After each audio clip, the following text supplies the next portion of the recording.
Did I already use the one about telling them if they didn't send money that God was going to get? Oh. For you people getting this on cable, we understand that some of the cities are only getting 30 minutes at a time. And to bring you up to date, what we're doing, we're taping these 1 hour at a time. And the first approximate 30 minutes is taken up by people reading this. Can you see that? It's Kyroots. They're one-liners, proverbs, maxims, history pieces, recipes for quick desserts. Some of the things that you have seen in small print with items you bought all of your life and did not have the time nor the eyesight to read, they're here. What happens is they're being read, they've got page numbers, and off camera on our large scoreboard, this number of the page is flashed up there, and the people here who hear one that strikes their fancy writes the number down, then they're put on this master sheet, and they're mailed to right outside of Oklahoma City where the reservation is, and they send it back to us. And every night someone's chosen, tonight's my night, and I come up in Kyroot, God willing, the creek don't rise, then I look at these and I reread it, and if there's something that, if the Spirit moves me, then I say something. So that's what it is for you people missing their first 30 minutes. I bet you feel bad now. See, if your local cable station were actually decent, right-thinking people, you'd be seeing the first 30 minutes instead of that nude talk show they have on your local channel. Do we get that channel? All right, here we go. And I'll reread them so that you'll have some idea of what in the world is going on. Page 6, and Kyroots said, the cost of staying alive is whatever you accept it to be.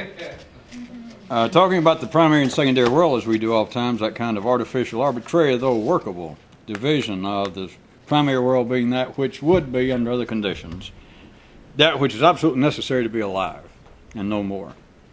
Which is cheating, I'll say again, because nowadays just that would not be enough, because nowadays you have to be intellectually alive or you're not really human. But, to make the point, the primary world would be that which would be just that which would keep you alive.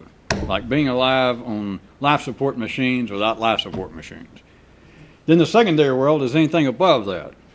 Secondary world is the offshoot, it is the handmaiden, it is the floodplain, the savanna, seeping out of the top of your brain stem as it begins to move inexorably, get closer and closer to the cerebral cortex. And the cortex hollering, no, I'm not that kind of girl.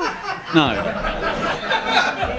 That would be the secondary world. I wanted to say that because this Kyroot, and Kyroots said the cost of staying alive is whatever you accept it to be. First off, the primary world, if we were talking about just at a very crude basic level, which is physically true, although it is not operative anymore, I admit. But if it were, then the cost of staying alive is whatever you accept it to be. But at that level, whatever you accept it to be is what it is. That you're talking about individually. Of course, you can always mark out sex in a sense. That's something you don't horny to death. But to talk about the 3 S's of sex, sustenance, and shelter, you got to have sex for humanity to stay alive. And you've got to have shelter, and you've got to do that which is necessary to keep you physically in existence. So at that level, to say the price of staying alive is whatever you accept it to be, if you're sane, then you accept what is necessary. You do not have dumb hobbies like, well, I will eat nothing but reconstituted oat flakes, or whatever the latest is. You would do that which is necessary, and you would not, as Kyroots point out, sometimes have one of the world's great, from a more complex view, fallacious hobbies of health. It's no hobby. The cost is whatever it appears to be, and the cost of the primary level is what it is. There's nothing to talk about. It's the world's simplest, if you're sane, just in the ordinary sense. It is the world's simplest direct effort to pay that price. Then, if I may be so bold to suggest, and Kyroot nodded, it's all right, so I'll press on. When you hit the secondary level is when it gets interesting. That the cost of staying alive is whatever you accept it to be. If you were an ordinary person, and we can all play like we are for a second, here we go. All right, yeah, you can feel it. The price of staying alive in the secondary world is whatever you accept it to be. So what is it? It is that you're going to be running with the mob, not just physically, but you are thinking what everyone else thinks. You are part of the collective wisdom of your time and place. And whatever is the sane city collective view of what it takes to stay alive. That to actually be alive, let's say ordinary people would put it as per your social, economic strata in the community, then if they say is to stay alive in your community, let's say, is to drive at least, I guess, a Volvo. Working on a Mercedes, but at least a Volvo. And at least in a condo that costs at least X amount. Paying so much for your clothes, getting your hair done, doing everything that is fashionable, everything that would be apropos to your particular slot. There's nothing wrong with it. But whatever you accept the price to be to stay alive secondarily, then you don't have to look around. The closer you are to that, you don't have to search out a philosopher.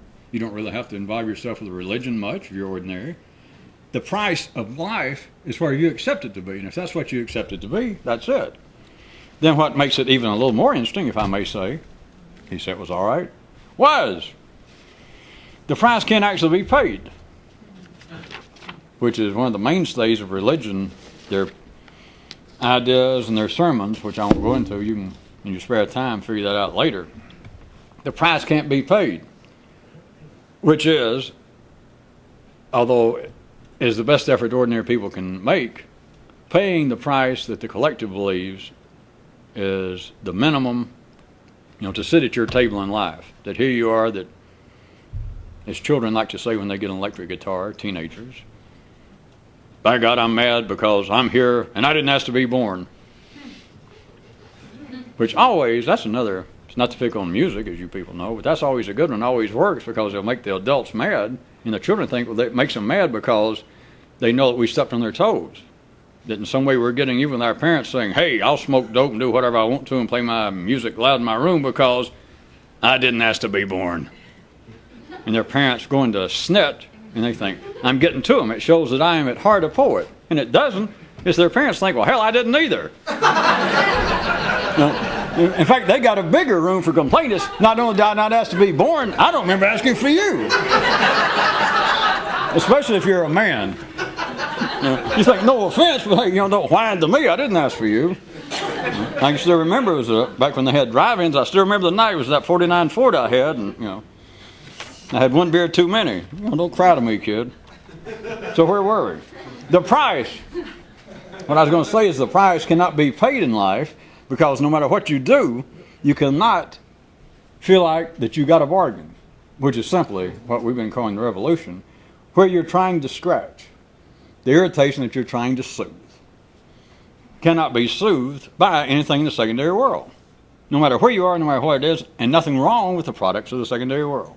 But what people are after is neural originality. What they're after is their mind operating in a place that will now not operate. And to ordinary people, even if they heard that as some sort of theory, then to them you would say to your own self that it's not that this is better than a Ferrari, especially when paid for. But it's not the same thing. And you could say if you're really ordinary, then we could really put us in our place and say, well, wait a minute. Even if I were, pursuing the neural revolution in some active way, tell me this. The son of a bitch won't do 140 in second gear, and I can't let the top down, and it won't help me pick up women, will it? And I'd probably have to say, well, no, it won't. You see? They're two different things. I don't think anybody likes that one. Hell, Kyroot left the room. Well, at any rate, the one small point I wanted to hit was, forget the kid and the guitar and all that. There's nothing wrong with that. That's just the way the generations go. I don't guess we'll get to it, but that is, there were two in here tonight, but life's left foot, when it dances, is like the status quo, and it says it would appreciate it if you'd stay off of it. Which is like the older generation always telling kids, shut up. You don't know what you're talking about. Or, you call that a painting? What the hell does that mean?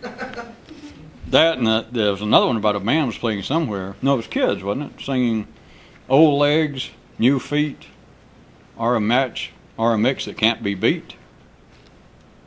That is assuming that you like to dance in place.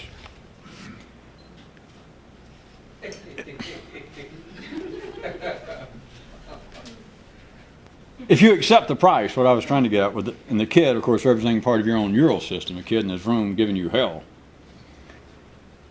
they will never accept the price of what's going on because they're not supposed to accept the price. They're not supposed to, for me to say that whatever you have, whatever you're pursuing, whatever price you're paying in the secondary world, if you had a strong enough urge to do whatever the hell this kind of stuff is, then nothing you can do in life will replace it.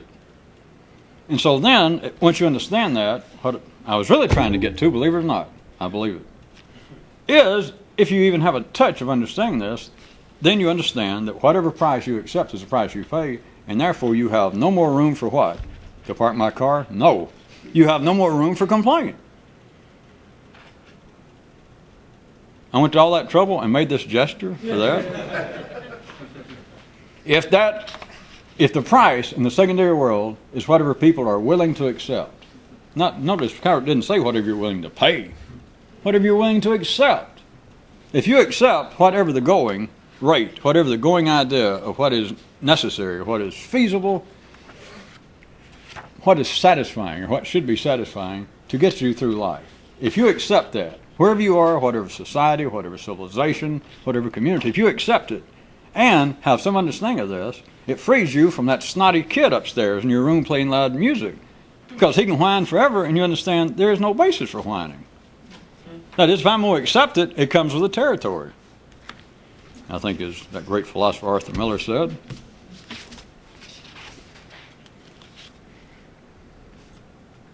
Kyroots said that was enough for that one, since it's taken up 3/4 of the program. Well, give me a break.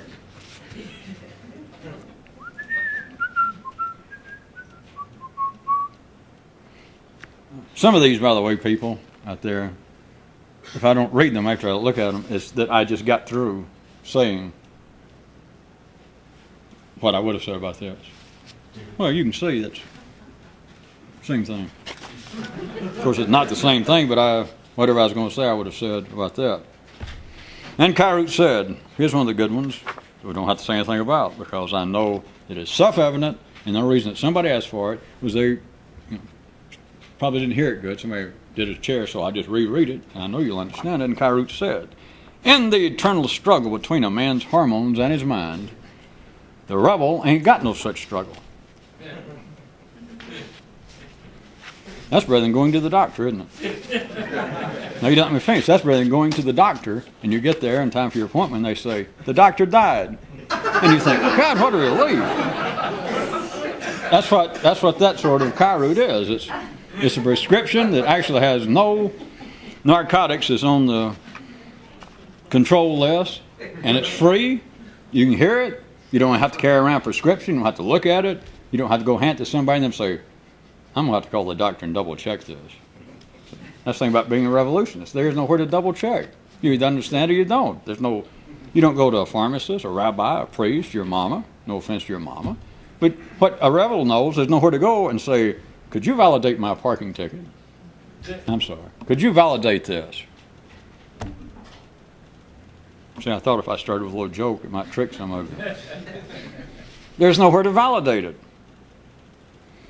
Which is another story, is one way, this is no interest, but I know some of you who used to have such hobbies, would be one way to tell a real revolutionist from whatever the counterpart would be, the alternative, a fake revolutionist. Fake revolutionists are always looking, it's a combination, but they always start out looking for somebody else's ideas. They look for somebody who's original. That is, they call it looking for a prophet or a guru, a teacher. They look for that. But in combination, if they think they're really good, then they say, well, yeah, I need some sort of direction. I need a guru or a teacher. And I'm sure he knows a little more than I do if I can ever save up and get that bus over to Nepal, however they're going to get it there. Not just to see the guy, but I also need, being no absolute fool on my own, I would like validation of some of my own private, cosmic shaking ideas. There is a cutoff line, if you need one, between a revolutionist, between somebody original and somebody not. Because if you've thought anything worthwhile, why? Assuming there is such a thing. We're running out of time and I only got 2 or 3 gestures left. And so if actually there was some real original thought and you had it, where? Why? Who? What's the 3 Q's of reporting? Why would you need validation? Think about it. Now, in the world, it's a decent hobby. Especially if somebody has a great idea, begins to have strange ideas, and they want to look up who are the greatest popular living guru or spiritual teacher of somebody. It's not just to go and be around him and bathe in his glory. But if you just get to him personally, and if you just had a couple of minutes to speak so that you could say, I've read your books, and I paid cash for them and all that, so the guy would like you, and then he said, but plus I have on my own been thinking, and to tell him your great idea.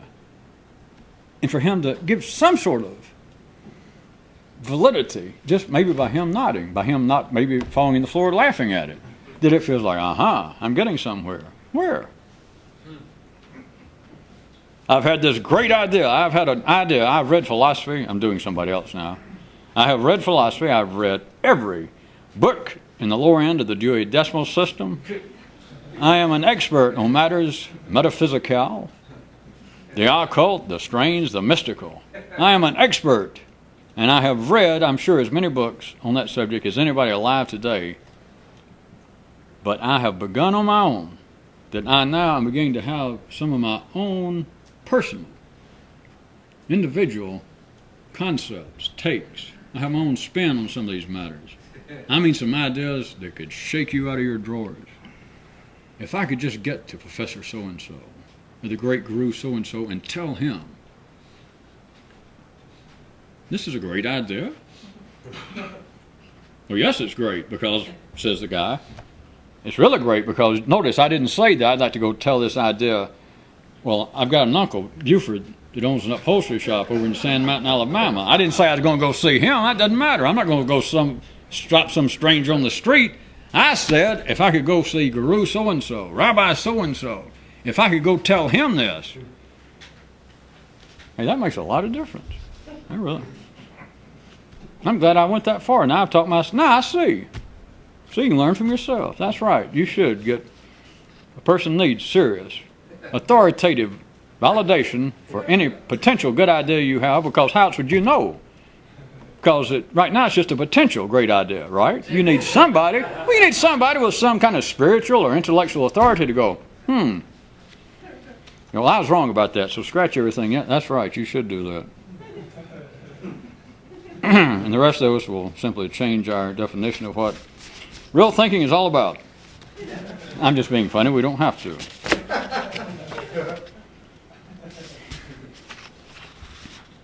Here we go. Page 38. That normally gets applause. It's one of the favorite page numbers here. Well, I don't know why people request these. I do, but I don't want to say it out loud. It'll embarrass somebody. And Kyroots said, there was a man who saw our last taping. It was Wednesday. And sent this overnight telegram. Quote, something said on your last program disturbs me greatly. What if I did undertake to pursue this mental revolution thing, and then I did get a tumor? Then what would I do? And Kyroots says that he always enjoys the ordinary mind's sense of sequential chronology. You got to think about that sentence right quick. That the guy said, what if he tried to pursue this and then got a tumor? What would he do? And Kyroots said that he appreciates, for some reason, people's sense, their individual sense of sequential chronology. See, it's tied in. And then it's an addendum to an addendum. An epilogue to an addendum down here. Kyroots also says, besides enjoying, for some reason, the ordinary people's sense of sequential chronology, he says he also enjoys their freewheeling use of the term, what if? Then there is, if you believe this or not, an addendum to the epilogue to the addendum, which goes, it's supposed to be somebody talking, it's a little scene, a guy hollers, hey Bubba, does that clock say 3:15 or what if? See, because what if now I assume you follow it, what if to the ordinary mind is a reasonable measurement of time. Is it not? I know people say, well, all right, it's late afternoon, or people say, well, I'm within 2 weeks of having to have my gallbladder surgery. Or it's only been 4 months since they took away my Ferrari. They think that they're measuring time. Of course, the simple one is the one that Kyroots just pointed out. Somebody say, well, it's 2:15. I know what time it is in the universe. Or I know what time it is on planet Earth. Here in the Eastern time zone, it's 2:15.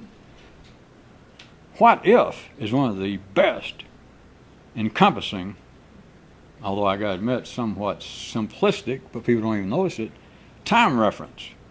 Every time you say what if, you're establishing time. You're also helping stabilize that great, what do you call it? It starts with a P. Personality. Well, you don't want your personality wandering off in maybe the central time zone, or God forbid, Rocky Mountain time. You remember there's a guy that reaches in, the MC that reaches into that great forward and backward prize bag to pull out a little award, a useless trinket, for those fine, fine contestants who participate, people who go along and consider there is a price to pay for being alive. And he gives you a useless trinket. Now, he said useless trinket in the Kyroots. I didn't say that. But the little man, if you recall, when he got it, he said, well, at least the MC used an adjective when he referred to me.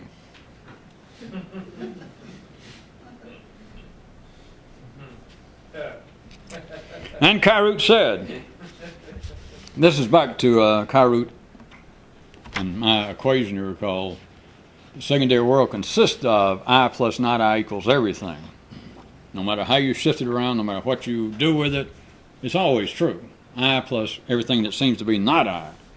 That a fish in the water, a fish and the water equals reality.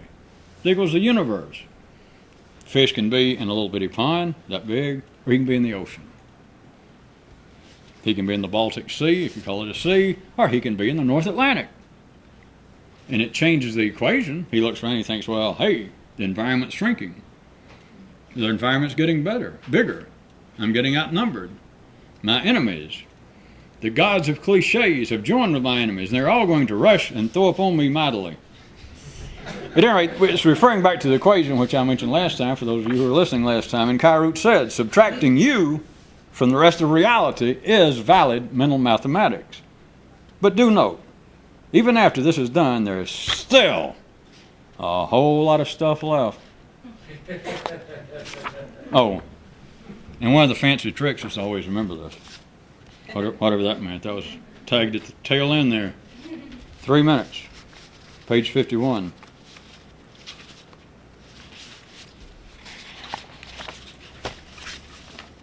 I'll just read this. And then Kyroots said, one guy down the corner mused, I bet it's the variety and creativity of life itself that drives these rebels mad. I'm glad I already decided to skip that one because I don't even want, as that man in the cloth said last time, I don't even want to think about that.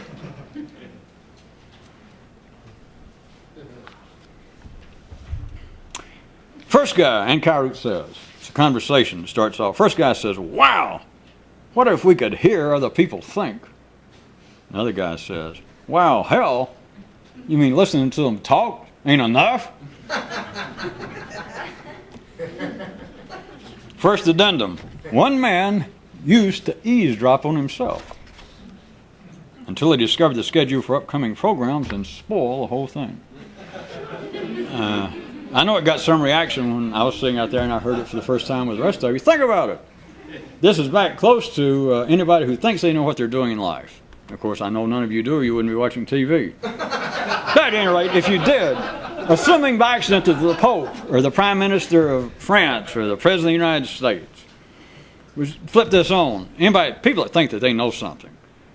Of course, I'm being silly. We wouldn't do this to people. I'm not smirking at them, but all of you, I've told you before, most of you have heard it, you can do it to yourself. Anytime you're feeling froggy, that's Mississippi talk for feeling self-confident, sophisticatedly cocky. Anytime you're feeling froggy and you've got any ability to be temporarily lucid up here, is ask yourself, what am I going to say next?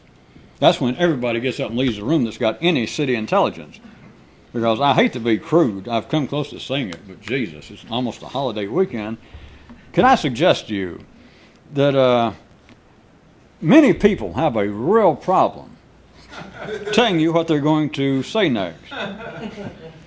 Are we off the air yet? Nobody knows what they're going to say next. We're not off the air? Oh.